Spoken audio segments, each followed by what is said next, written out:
Selamat ketemu kembali dalam kelas Teologi Sosial, dan topik kali ini adalah multikultural. Nah, ini adalah pertemuan yang kelima di mana saya akan presentasikan secara singkat ketika kita berbicara tentang multikultural. Nah, rekan-rekan mahasiswa dan saudara-saudara pendengar, penonton channel YouTube Sahat Tobing, secara sederhana, multikultural itu berarti adanya sebuah kesadaran bahwa ada banyak kultur dalam sebuah konteks. Ada banyak budaya dalam sebuah konteks. Nah, di dalam masyarakat multikultural itu ada ruang publik yang relatif sama untuk berekspresi bagi semua kelompok di dalam sebuah area, dalam sebuah wilayah, termasuk kelompok yang minoritas. Dia dimampukan, diberikan tempat untuk berekspresi. Bukan saja kelompok minoritas, tetapi kelompok oposisi juga harus diberikan tempat.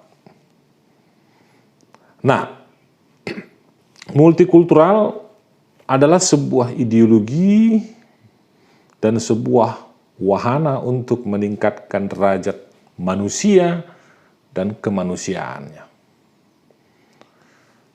Nah, jika kita bandingkan ketika kita membicarakan tentang pluralisme, jika di dalam masyarakat plural, memang ada keberagaman, tetapi masih ada kemungkinan celah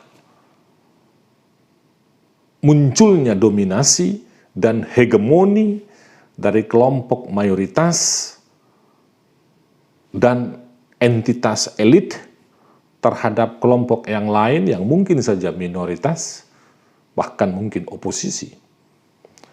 Nah, namun di dalam masyarakat multikultural ada sebuah kontrak sosial baru, di mana kontrak sosial baru itu menjamin keterwakilan etnisitas, keterwakilan minoritas, keterwakilan oposisi dalam berbagai posisinya di dalam sebuah negara. Nah, ada seorang penulis yang cukup terkenal dan baik, Charles Taylor, dalam bukunya yang berjudul Multiculturalism, Examining the Politics of Recognition. Dia mengatakan bahwa masing-masing kelompok budaya dan agama, masing-masing kelompok etnis, itu menuntut dan berhak mendapatkan pengakuan dan penghargaan. Namun bahayanya adalah memang ketika mereka yang memiliki identitas tertentu itu menolak, mengakui, dan menghargai orang lain. Nah, hal itu akan berdampak pada demokrasi, sistem pemerintahan demokrasi, dan prinsip-prinsip keadilan. Nah, politik of recognition itu dipahami sebagai upaya untuk menentukan diri sebagai minoritas kultural. Hak sebagai warga tidak mengenal diferensiasi, perbedaan kultural.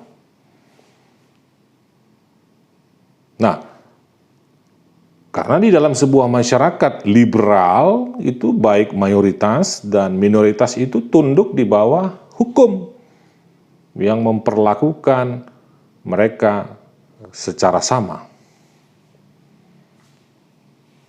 Nah, dari beberapa uraian singkat di atas, bagaimana ketika kita berbicara multikulturalisme ini dalam konteks Indonesia, yaitu bagaimana kita, yang pertama, bagaimana kita mengalami perbedaan di dalam kesamaan.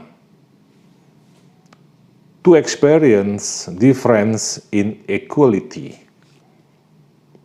Nah, hal itu dalam bentuk konkret memang bisa diwujudkan dalam bentuk kerjasama dengan sebuah paradigma bahwa satu sama lain itu menerima kenyataan kemajemukan dan sekaligus memperkuat diri dengan cara belajar dari perbedaan-perbedaan itu.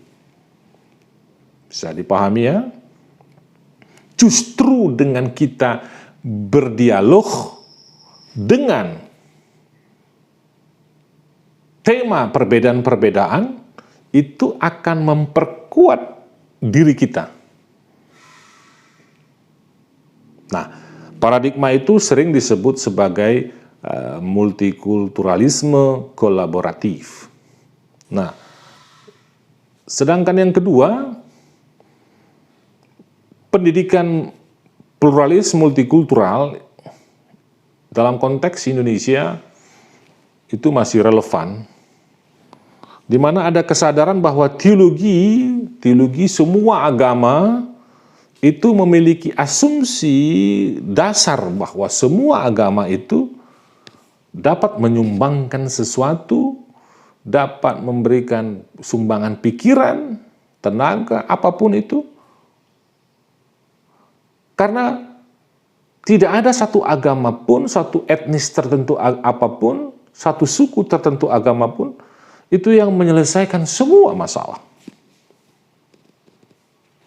Nah, dalam hal ini, kita bisa memahami bahwa tidak sekedar memahami keberagaman budaya dan agama, tetapi memahami nilai-nilai bersama yang bisa di-sharingkan, nilai-nilai bersama yang bisa dibagikan sebagai dasar hidup bersama dalam sebuah negara, dalam bingkai Bhinneka Tunggal Ika, dalam konteks negara Pancasila.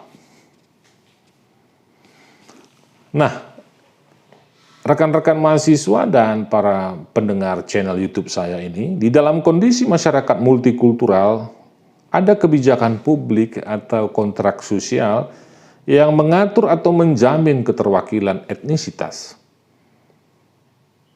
Meskipun kelompok itu minoritas, baik dia secara proporsional maupun dalam jumlah, dalam keberadaannya di dalam konteks mayoritas. Nah, tetapi sekarang bagaimana cara kita untuk dapat duduk dalam posisi-posisi politik yang relatif berimbang sebagai representasi suatu masyarakat dengan semangat win-win solution. Nah, sedangkan di dalam konteks politik identitas atau political identity, nah, sering sekali beberapa pihak akan memunculkan sebuah kesadaran palsu manusia itu tentang identitasnya, tentang identitas primordialnya, apakah itu berbasis pada sentimen agama, ras, suku, bahasa, kebiasaan, sehingga terbangunlah apa yang disebut dengan out-group dan in-group. Kelompokku dan kelompok mereka. Nah, terminologi in-group, out-groups itu kan sering juga dimanfaatkan untuk sebuah tindakan manipulatif atau konflik yang dirancang untuk kepentingan tertentu yang sering kita dengar dengan konflik by design, sehingga satu kelompok itu akan merancang musuh bersama dari kelompok itu, sehingga dibangun oleh kelompok tertentu itu sebuah fanatisme buta menebarkan kebencian, sehingga akan ada skenario konflik. Nah, yang repotnya setelah itu, ya, setelah diciptakanlah konflik by design, setelah diciptakan oleh para sutradara-sutradara konflik ini, lalu ketika konflik terjadi, mereka mengambil manfaat besar terhadap terjadinya sebuah konflik antar suku, antar agama, antar daerah. Lalu dia masuk dalam situasi konflik itu dan bertindak seolah-olah menjadi penyelamat. Ya. Lalu mungkin saja ada kepentingan bisnis di situ. Ada kepentingan ekonomi. Ada kepentingan untuk menguasai. Itu sering muncul secara sadar tidak sadar. Ya. Dalam konteks yang lebih sederhana, dalam satu komunitas, itu bisa saja teradu domba. Ya. Ketika ada seorang menjadi sutradara sebuah konflik dalam sebuah komunitas, dia menciptakan konflik A dengan B ini. Lalu setelah mereka berkonflik, maka sutradara konflik ini akan hadir di dalam konflik itu dan menjadi juru damai. Mungkin kalau saya nggak tahu tepat nggak ya, ini yang disebut dengan pengkhianat ya.